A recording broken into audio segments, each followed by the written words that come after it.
trained together for a few years. What's it changed again? Haven't we? I think you've brushed the last one. Was it the last one? I brushed it. Yeah, it was my fault. I can't remember. I thought we were together not long ago. I thought we did one last year. We're okay. We're back together. One last time. How did Connor train? He hasn't. He hasn't yet. No, we're training tonight. We expect him to train tonight and see how he goes. If there's any risk, we won't play him. It's just no point in putting someone at risk, and you know he's got a crack in his hand, so it's pretty significant. So he's hopeful yesterday, but that doesn't mean he'll get through. So he might be there or he might not be there. Thanks. You said one last time, Ken. How do you feel going into your final showdown week? Yeah, look, Showdown's been a special part of my journey, clearly, and to have been a part of so many, I'm really lucky. I've had some great memories, some not so great memories, but that's the great thing about Showdowns. I won't miss Showdowns, because as much as everyone says that they're good for the state, they're not so good for the coaches or the players. There's a bit of heat on them, and we look forward to having one last crack together. Why won't you miss them? Why won't I miss them? Because you got to win or you got to lose, and that's what I won't miss. You know, the record's so close, and we never want to lose to them. Like, that doesn't change, and they never want to lose to us. But when you lose in this town, in a showdown, it's a little bit different. You drive in dark at night, so you get into the club. You don't go out in daylight when you lose. Is there a highlight though, Ken, when you look back? Is there a showdown memory that... It'd be unfair, really. Unfair. There's been so many, good or bad. You know, clearly early days, the bounce was amazing for me. The Dawson goal wasn't so amazing for me. You know, there's all those things. There's just so many, and both of us would share, whether Matthew was with us or not, or now he's against. We both share so many great memories, and everyone in South Australia share great memories of Showdowns. What's it been like coaching against him, Matthew, having those sort of work? It's been good. It's been great. The challenge of going up against a side that have been historically have had our measure since I moved across. Obviously, Ken's had a lot of success along the journey, and I learned a hell of a lot from him. So going up against him, and we know our players are the ones who play it, but you know, you go up against a person who you learnt so much from. I enjoyed the challenge that came with that. I've probably been in more showdowns with you than against him, if you go back over the amount of showdowns we've had. So yeah, I reckon there would be. 6 odd years or thereabouts. One of those famous showdowns was the Stevie Knotlow goal right at the end. Oh. Ken, I think, flashed up the 05, sort of famous... Remember, we'd lost 5 in a row. Yeah. You know, Rory Atkins, we showed that in our last show, because he was actually playing for the Crows in that incident, and there was 2 Crows boys clashed together when Mott's picked it up. So 5-0. I just wondered, did you remember being in the box with him at that time and cracking a smile? Were you in that game? Yeah, it was. I remember. I obviously remember most of it. As you mentioned before, even the Gussie sideways bounce, I was in the box that day too. I actually might have been doing the running. I might have been a runner back then. We must have been. No, I remember most of the showdowns there. I think most South Australians do. It's why it's such a special weekend, and it's a unique one. It's a big occasion. It's a moment that you got to embrace. It is a different game for whatever reason. There's a passion towards it that you don't get in many other games. Obviously, finals footy, it sort of turns into those sort of games, and most of them have been close. Most of them have been decided by a kick or two. I've got no doubt this game will be a ripper coming up as well. Did you have a chat with him when he did the gesture? We're going back to that one. I thought I answered that perfectly by not answering. He would tell me. No, I didn't. I probably did tell you to sit down, didn't I? But yeah. Who knows? We had a lot of conversations. I have a few problems with those things. You've got a big forward line, Ken. You need to bring in another big guy to match their tools. If his hamstring wasn't stitched back on, we probably would. But no, probably not. You know, I don't think we've got necessarily another tall that we'd bring in to cater for what they've got. You know, what they've got, we know. We've been lucky. We've had Lockie being able to play reasonably tall at different times. Obviously, Asava and Thatch can play tall, but pressure on the ball is what's going to make any difference to their talls, because their talls are, they've had a great year, let's be honest. There's no messing around with that. They've been a very, very good footy team all year. Kenny, are you allowing yourself to reflect and enjoy these final 5 weeks, the farewell tour? I wouldn't say enjoy. I think looking back to last week and going forward, I think we had 6 to go or something, 5 against the top 6. You know, it wasn't something you were going to enjoy, I don't think. I'd love us to have a couple of great wins in us. I'd love us to play some really good, strong footy, and that's what I'll enjoy. I'll still enjoy the want to win with the boys, and that will all be there right to the very, very end, and that's what I look forward to. I don't enjoy a tour about anything to do with me, to be honest. The sooner I'm disappeared, the better. Do you feel like the group's got a couple of those upsets?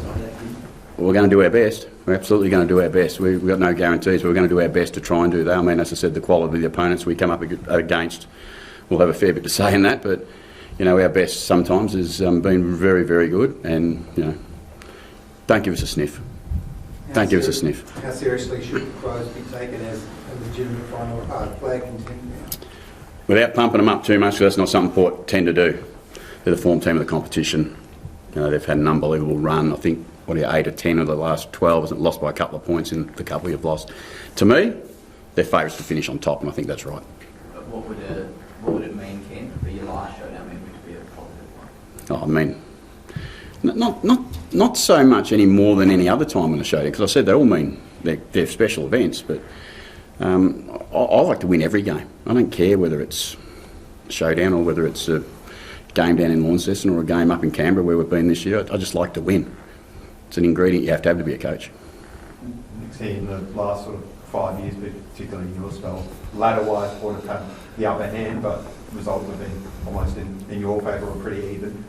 What do you think, how do you approach it differently as an underdog going into a showdown compared to now, a situation where you would be the favourite? We don't. So you mentioned it, results have been really even since the last 5 or 6 years.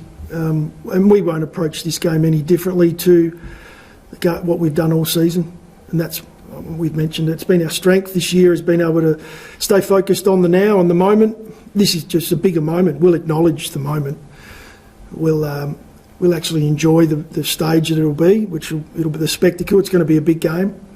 Saturday night, in Adelaide, doesn't get much bigger than that, but it won't change the way we prepare. Is this the perfect pre-test for a potential finals campaign? It doesn't really get much closer to a final than a showdown. Is this the perfect test for a side that hasn't got any finals? Yeah, well, I think we know. If you look back on the history of the game, we know what's coming. We know that it'll be a red-hot game. It's often talked about in the post-game as that was finals-like footy. There's not many showdowns that haven't been, so from our point of view, it's perfect. We want to play in the hardest possible games we can and test ourselves, and it won't be any harder than this. Yeah, Hingy's got to train tonight still, so we're similar to Ken and the group. We still train after this out on AO. He's pretty confident, though, chatting to him this morning, that he's pulled up quite well. And that'll be a bonus if he does, because he played 15 minutes or thereabouts. So slightly fresher Mitch Hinge will be a good thing for us. We had a couple of other guys who were a little bruised and battered, but we're pretty confident most will get themselves up. Nicks, you just want to make it. Sort of float with your form. I guess that carries into selection philosophy for the next month or so for you. We'll continue to look at the squad that we have, and we've got some guys still pushing for selection at the moment. We've got some guys playing their best footy at SANFL level that, if the timing's right for the team and we feel it'll make us stronger, then they'll get their opportunity, and that'll depend on Mitch, for example. If Mitch isn't quite right, we won't take a risk with him. We want to take in a team that are 100% or close to it and ready to go, especially into a showdown. Cook had earned himself a spot, Dixie, and then obviously went out for concussion a couple of weeks ago. Does he get his spot back this week? Yeah, that's something we'll discuss post the session and see how guys go through the training session. But he deserves it, the opportunity he had a week or so ago before being knocked out. But he's recovered really well. Feels fantastic. He's in my office already, knocking on the door and saying, "Hey, I'm ready." So I guess that's the position we're in, that we're benefiting from at the moment. Is guys are ready to go, and we believe they're AFL ready. It's nice to have that pressure from below. At full fitness, is Matt Crouch still in your best 23? I think Matt Crouch at his best is one of the best midfielders in the competition at his best. Matty's been back for a very short period of time and he's got more footy to play. I think Matt knows that as well. But it was a great start from him.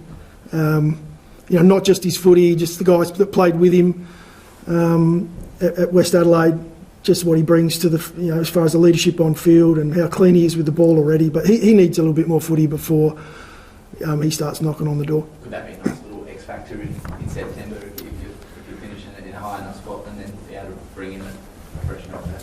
Oh, it would be fantastic to add even more depth and that experience that Matt brings. And we know at his best, he's, as I mentioned before, he's right up there as far as midfielders in the competition. In terms of knocking on your door, have you had a Ram or a Whitlock maybe after their performance in the Sandfall? Would that be one of your great joys, to be one of those guys at debut before you finish up?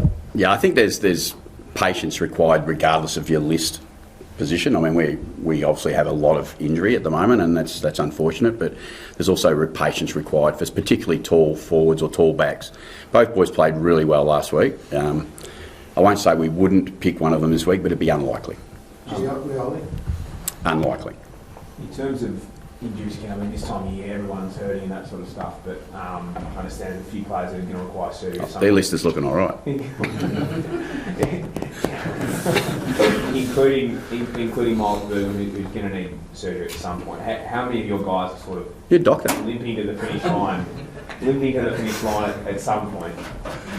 Well, we've had a long season. Every club does, and we've got some players who will obviously need some attention at the end of the season. Like every club, even the Crows will have some players at the end of the year who will need some attention, and ours will just get their attention a bit earlier.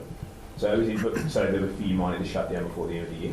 Sorry. There's a few you might need to shut down before the end of the year. If it gives us our best chance to be in best shape for the next season, absolutely we would do that. What's impressed you most about Dan Gibbon this year, Matt? I think for such a young player to develop as fast as he has and show that, probably the standout for mine has been key moments.